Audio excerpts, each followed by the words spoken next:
Welcome to this explainer. Today, we're diving into a genuinely uncomfortable truth about how we value the people around us. We throw the word respect around all the time, right? It's basically the glue of society. But we're going to look closely at why transactional respect actually reveals our true character and why we might seriously need to rethink our entire approach to how we treat others. So let's start by challenging some of those classic platitudes we've all heard a million times. You know the ones: respect your elders, respect the boss, or give respect to get respect. But what is it, really, at its core? Is it a prize you have to earn? Is it just a baseline debt we owe to society? Or, and we see this so often nowadays, has it just become a simple transaction?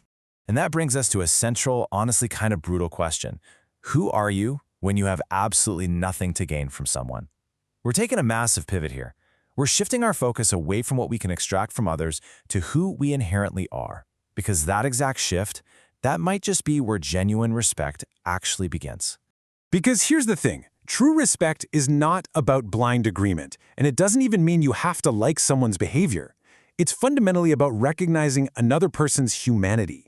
You can totally disagree with someone's ideas. You can even strongly dislike the way they act, but you can still treat them with dignity. You can challenge their decisions without tearing them down. Respect essentially just says, hey, I see your humanity, even if we don't see the world the exact same way. But before we can even begin to look outward and offer that kind of respect, we really have to look inward. The entire foundation of this is self-respect. This means knowing your own value, setting firm boundaries, and absolutely refusing to surrender your dignity just to fit in with the crowd. It's about holding on to your principles and owning up to your mistakes. Frankly, you cannot genuinely offer respect to anybody else if your own foundation is crumbling. And let's clear up a major misconception while we're at it. Genuine self-respect means you never, ever have to diminish another person just to feel important yourself. You know your worth without needing the whole room to constantly validate you. Arrogance, on the other hand, that's entirely rooted in superiority. Arrogance screams, I am better than you, while self-respect just quietly says, I'm secure enough in who I am that I don't need to put you down. Okay, so all of this builds up to what we call the character test. We've talked about the internal stuff, so let's flip to the external. The real test of our character is absolutely not how we act around power. I mean, anybody can fake a smile and be polite to the person sitting at the head of the boardroom table, right?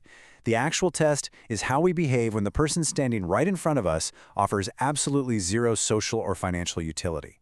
Think about your own daily interactions. It is incredibly easy to respect a CEO or someone who can hand you a promotion or cut you a check. But how do you treat the waiter serving your dinner? Or the junior employee who works 3 levels below you? What about a total stranger who vehemently disagrees with your worldview? We've all heard that classic dating advice, never trust someone who's rude to the service staff. And this right here is exactly why. How you treat someone who literally cannot open a single door for you, that is everything. Let's pause and really let this sink in. Character is revealed when there is nothing to gain.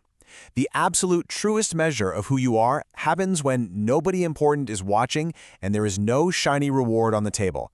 It strips away all the polite masks we wear in society and exposes exactly what you're made of beneath the surface.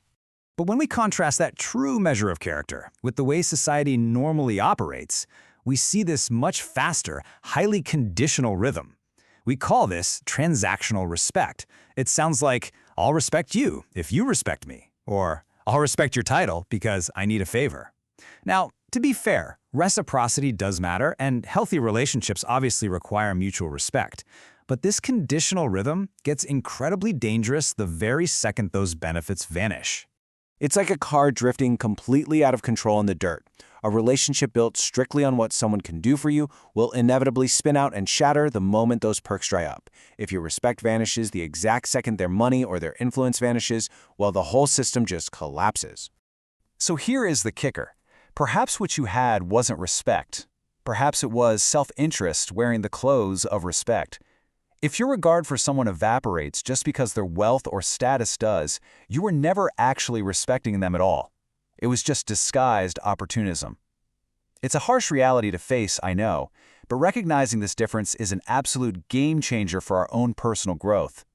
And this distinction right here is absolutely critical to this explainer. On one side, you have inherent human dignity.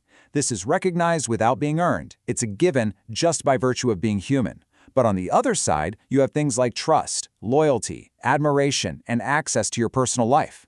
Those things, they do not have to be freely given. In fact, they absolutely must be strictly earned. Understanding that difference leads us straight to mature respect. You can totally keep your distance and refuse to accept someone's toxic or harmful actions while still respecting them as a human being. You can say, look, I respect your humanity, but I am absolutely not tolerating your behavior. That's not weakness, folks. That is the very definition of mature, boundaried respect. So, let's synthesize all of this into the 4 dimensions of respect. As we walk through these 4 pillars, notice how they balance each other out perfectly. Number 1 is self-respect. You've got to know your own worth. Number 2 is respect for others, recognizing their inherent dignity. Number 3 is boundaries, understanding that you don't have to tolerate everything just to be a respectful person. And number 4 is character, your ability to recognize someone's dignity when there is absolutely nothing in it for you. Together, these form an incredibly healthy, solid framework for human interaction. But what happens if that framework breaks down? Well, if we lose that balance, things go off the rails pretty fast. If you prioritize self-respect exclusively, without giving an ounce of respect to others, you breed arrogance. On the flip side, if you completely abandon your own self-respect just to please everyone else, that's a one-way ticket to submission. You really need the tension of both to maintain true character. Ultimately, treating someone with respect doesn't mean you're weak. It isn't submission. And, as we've thoroughly explored today, it definitely isn't a transaction or some temporary exchange of favors. True respect is grounded in the deeply held belief that every single human being possesses dignity, regardless of their utility to you. So, the crucial point we finally arrive at is this. The way we treat others ultimately reveals who we are. We don't respect people simply because they deserve our agreement or because they've earned our deepest trust. We do it because our outward behavior acts as a mirror to our internal character. At the end of the day, it's a reflection of us, not them. I want to leave you with this stark final question to chew on the next time you interact with someone who holds less power than you do.